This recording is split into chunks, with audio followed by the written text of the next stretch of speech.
Okay, in this video I'm going to show you 3 very simple exercises to fix your rotator cuff impingement syndrome.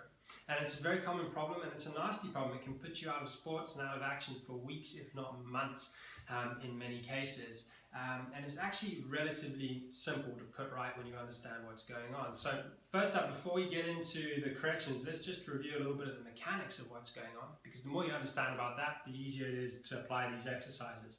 So remember, your shoulder is a ball and socket joint. Okay, and you've got a whole load of muscles that control the shoulder. But importantly, there's 4 key rotator cuff muscles that all attach to a similar area. And due to a number of reasons, with weaknesses and injuries to the rotator cuff, as well as poor posture that the average person has because of desk jobs, a combination of all these factors can result in the shoulder ball not sitting in the correct place within the shoulder capsule. And so what happens is the shoulder rises up.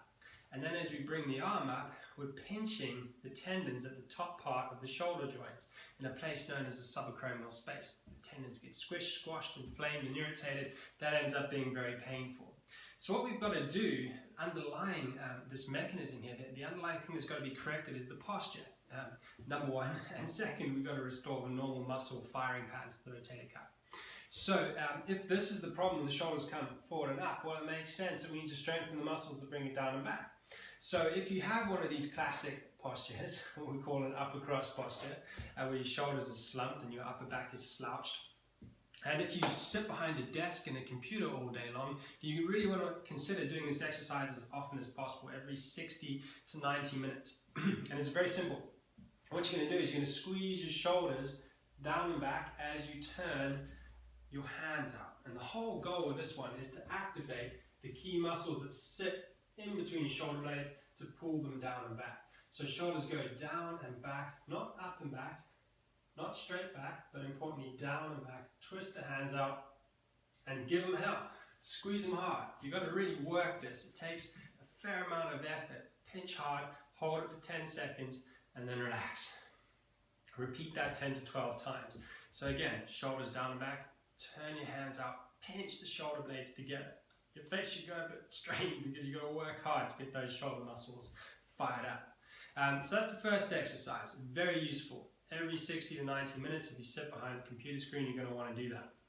As a nice side effect of that, afterwards, you actually feel nice and upright. Your posture feels reset. You can breathe more easily, and you feel a bit more relaxed between your shoulder blades. So that one is super useful. Foundational to fixing your rotator cuff problem, because if your posture stays out of alignment, then good luck with any of the other exercises, because the foundation's got to be there if you're going to have real robust healing. Now, next exercise, again, very, very simple. You push your hand down onto a table, onto a desk, whatever you've got. Push it down at about 15% of your power. And then you walk backwards with the rest of your body, keeping your hand pushed down. Feel the stretch through your shoulder. Keep those muscles activated as you push down and walk back up. Okay, so you just repeat this around about 10 to 12 times, keeping the pressure of 15% down on your hand, and walk back up. So in other words, if this table wasn't here, I'd be pushing down, right? The table's there to provide resistance as I walk back. Go back as far as you're comfortable going. Keep that pressure on, feel the stretch, and walk back up as you maintain downward pressure. Very useful exercise, because what it's doing is it's decompressing the shoulder, it's strengthening the muscles that help hold the shoulder ball down in the ball and socket joint, and it's also applying some flexibility and some increased range of motion into the shoulder joint itself. So that one's useful. Third one, we need a good old-fashioned TheraBand. And what we're going to do is we're going to strengthen the external rotator muscles that twist the arm out. Because the classic imbalance that happens in a modern desk worker and a modern athlete is we spend so much time with our arms out in front of us, whether we're typing or whether we're playing sports with internal rotation. It doesn't matter really. A lot of the time we're spending most of the time activating here rather than activating the muscles behind us on our back, and the muscles that rotate the shoulders outwards. So we need to get those guys activated. So what you do, take a TheraBand, wrap it around your wrist, hold the opposite end of it, give yourself a bit of space to work with, and you quite simply, with your thumb pointing up, is you twist the arm out.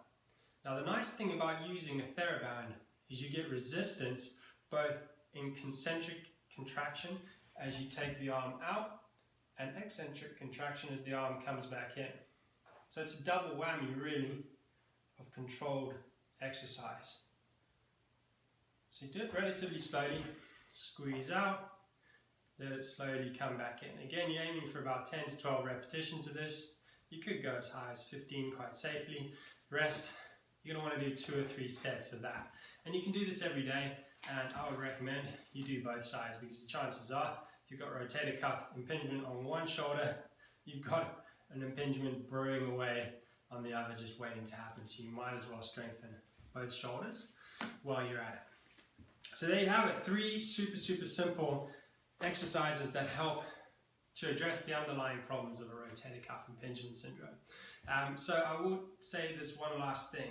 Most of rotator cuff impingement comes from poor posture, reducing the normal motion of the shoulder joint and pinching the tendons in that subacromial space. So there's 2 parts to fixing your posture. The first one is postural fitness, right? If we spend so long like this, everything on the front gets tight, everything on the back gets weak, so we need to restore a healthy fitness and strength to the muscles that keep us upright against gravity. But the second key part of this is your bony alignment. Now, if your bony alignment is out, so is your posture. And this is the really key thing to understand. Ideal posture, normal posture, perfect posture is a natural thing. It doesn't require any effort. As you breathe in, breathe out, as you let your body slump and relax, you should actually stay upright. The trouble is, if your bony alignment isn't right, what you might find is you breathe in, breathe out, let your body slump, is it wants to do this. It wants to drop forward, and that's because the actual bones are out of alignment in positions that you can't self-correct. And so seeing a chiropractor that does advanced biostructural correction is one of the key secrets to truly fixing your posture and getting rid of things like rotator cuff impingement syndromes for good. So I hope that helps. Any questions, pop it in the comments box below, and I'll see you on the next video.